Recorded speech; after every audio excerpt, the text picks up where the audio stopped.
Hey, I'm Saba, and in this video, I'm going to be sharing with you exactly how I was able to replace my corporate salary with a full-time virtual assistant business and create a life that I love. So let's get right into it. And if you're new here, I would love for you to stop and take a minute and actually subscribe to my channel, because here you'll get so many more insights and advice on how you too can build a virtual assistant business that you absolutely love and allows you to live the life that you love as well. And if you want help creating your own plan on how you're going to start a virtual assistant business, you can pause this video and download my free guide in the description below. It will walk you through exactly how you can start building the foundations of your virtual assistant business today. So really, how did I go from being a full-time server to being a full-time virtual assistant, quitting my corporate job, and becoming a full-time entrepreneur with no business experience? I did it in 4 simple steps. 1, I started with a safe and realistic goal. When I started my virtual assistant business, my goal was not to get rich quick or to go all in right away. Because honestly, stepping into a new space, especially in the online space where I had no clue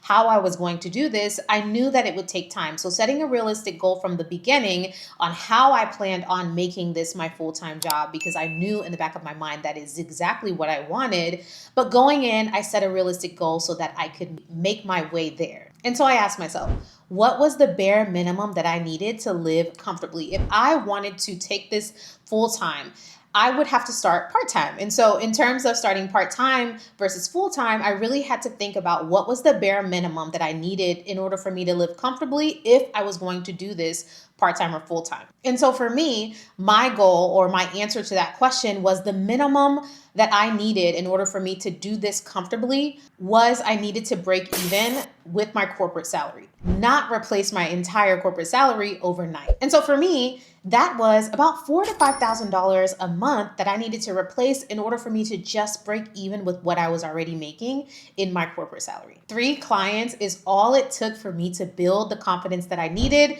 to know that I could take this full time. Once I landed 3 clients who paid me what I needed to hit my break even point, that was proof enough that I could actually do this. And so I realized if I could get 3, I could get more. I created a financial buffer before I quit my job. And so I know in the online space, or you may have heard it, if you really want to do this thing, you should just go all in. You should just quit, put all your energy, put everything that you can into this, let it take over your life. But in reality, that is not real. That's not real, and I would not recommend that. You absolutely need a financial buffer before making such a big leap of quitting a job that you've had for so long to go into full-time entrepreneurship. It is a lot to do, which is why creating a financial buffer will allow you to have some sense of security that as you're building your business, so that you don't feel like all of it's on your back and everything is coming from this business that may have not started making money yet because you're just getting started. And so I didn't quit my job the minute I hit my break-even point. While hitting the break-even point is important and great,